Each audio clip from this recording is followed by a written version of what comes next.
No matter what type of bare wood stain or finish you choose, good results start with proper preparation. Remove old stains and wood finishes with Bare Premium Wood Stain and Finish Stripper. For mold and mildew stains and to restore the wood's natural color, use Bare Premium All-in-One Wood Cleaner. Follow all label instructions.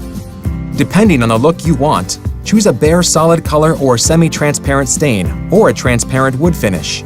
Please note that wood color, texture, and grain may affect the final appearance.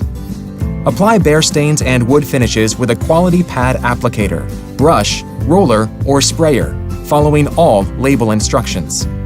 A quality pump sprayer may be used when applying wood finishes as well as semi-transparent stains. Always back brush to ensure even application. Apply to vertical areas first, being careful not to drip onto horizontal areas. Work with the entire board lengths, including the ends. Apply even coats and allow ample dry time before exposing the surface to foot traffic and rearranging plants and furniture.